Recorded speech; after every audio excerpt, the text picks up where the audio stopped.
दोस्तों 2 साल से ज्यादा हो गए लेकिन गजा पर अब भी मुसीबतों के पहाड़ टूट रहे हैं।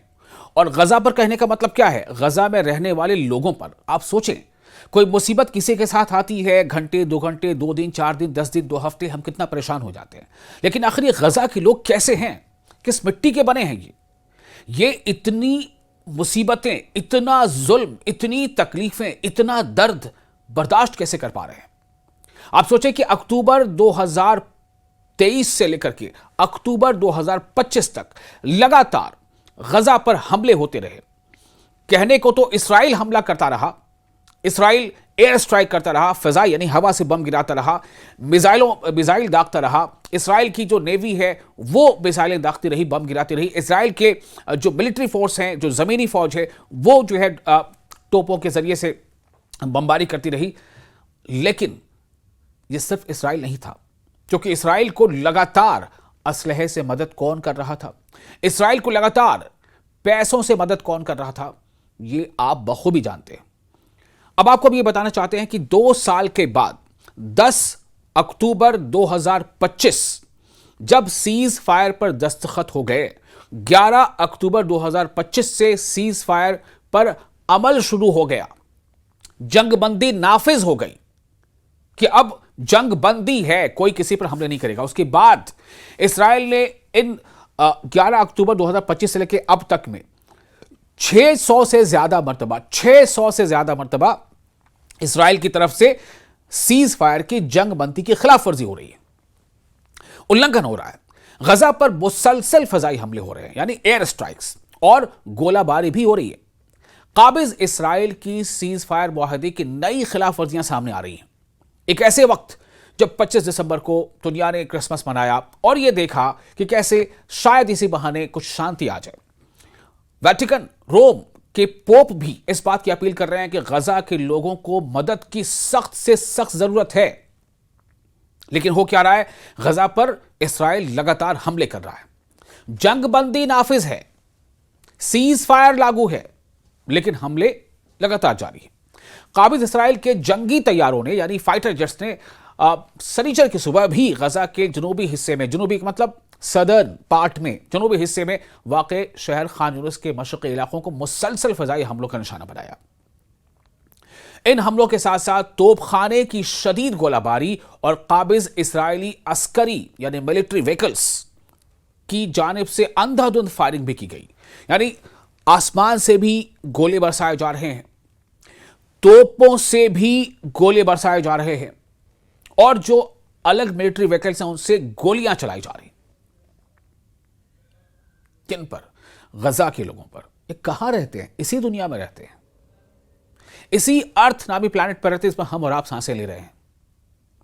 हम सब जानते हैं कि दर्द क्या होता है, तकलीफ क्या होती है, ठंड क्या होती है, मुसीबत क्या होती है, जख्म क्या होता है, घाव क्या होते हैं, हाथों पैरों का कट जाना क्या होता है, आंखों से अंधा हो जाना क्या होता है, भूख से पेट जब, बिल्कुल कहते हैं ना, भूख से जब आप परेशान हो जाए, ऐसा लगता है कि बस अब कुछ बचा नहीं है, अब पेट जो है वो पीठ में सट चुका है, उस हालत में जिंदगी जीना क्या होता है।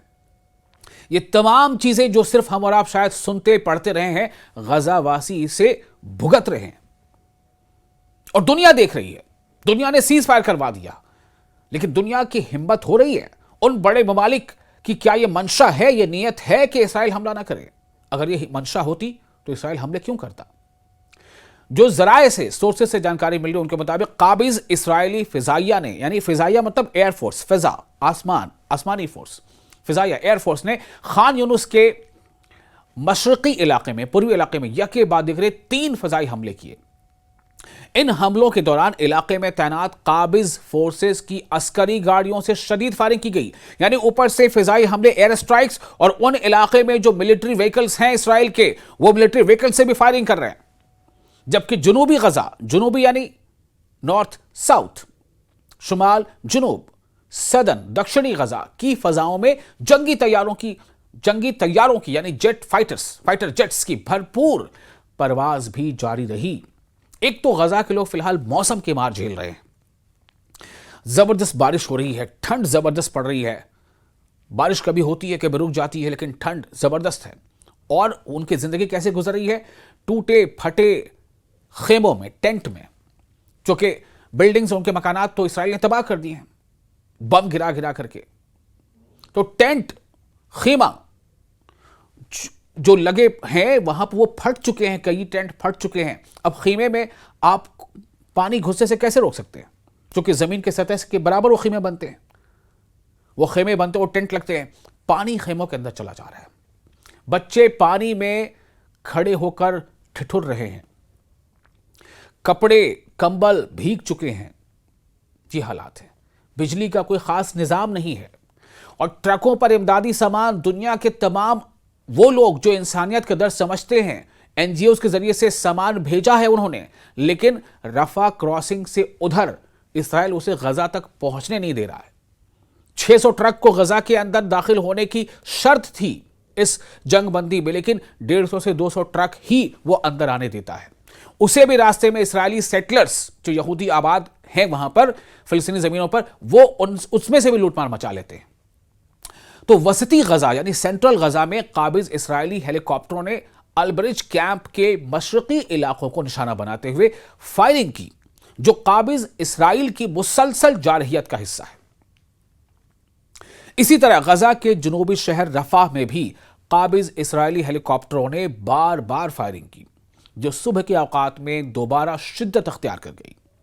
इस दौरान इलाके में मैदानी कशीदगी बदस्तूर बरकरार रही। एक हमास को का बहाना बनाते हुए 2 साल में इसराइल हमास को खत्म नहीं कर पाया। अब सोचे जरा, वही इसराइल जो ईरान जैसे मुल्क में सीधा टारगेट किलिंग, यानी जहां वो टारगेट था वहां पर हमले करके इस्माइल हानिया को वो मार सकता है, सीधा वही इसराइल हमले करके कतर के दोहा में हमले करके खास बिल्डिंग को निशाना बना सकता है। उसके पास अगर इतनी हाईटेक तमाम चीजें हैं, मिलिट्री सलाहियत है, तो फिर वो इसराइल 2 सालों में हमास को खत्म नहीं कर पाया। हमास के गिने चुने चंद लोग, सैकड़ों हजारों, उन्हें वो निस्तनाबूद नहीं कर पाया। क्यों नहीं कर पाया? अब सोचे जरा, क्या इसराइल सिर्फ बहाना तलाश करता है और उस बहाने से, हमास के बहाने से, वो फिलिस्तीनियों को दरअसल फिलिस्तीन छोड़ने पर मजबूर कर रहा है? ये बहुत अहम सवाल है, क्योंकि इस बात को लेकर के संयुक्त राष्ट्र संघ ने भी कई बार चिंता जाहिर की है और फिलिस्तीन को एक इंडिपेंडेंट स्टेट तस्लीम किया जाए, फिलिस्तीन को एक अलग मुल्क तस्लीम किया जाए, उसको मान्यता मिले। इसको लेकर के हालिया दिनों संयुक्त राष्ट्र संघ में कई मेमोरेंडम, करारदादें पेश हुई और वो पास हो गई, मेजॉरिटी से पास हो गई, प्रस्ताव पास हो गए। यानी 10 के मुकाबले 160, 150 लोगों ने फिलिस्तीन के हक में वोट दिया। 8 के मुकाबले 150, 145 मुल्कों ने फिलिस्तीन के हक में वोट दिया। लेकिन क्या कहीं ना कहीं जो खुद को सुपर पावर कहने वाली मुल्क है, देश हैं, उनकी ये बिगॉटरी है, उनका ये दोमुहा रवैया है कि कहते कुछ और करते कुछ है। गजा शहर में भी, जी हां, गजा शहर में भी जो भी हालात आपको बता रहे हैं, गजा शहर में भी काबिज इसराइली हेलीकॉप्टरों ने मशरकी इलाकों पर, पूर्वी इलाकों पर शदीद फायरिंग की, जबकि तोपखाने से शहर के मशरकी मजाफात को निशाना बनाया गया।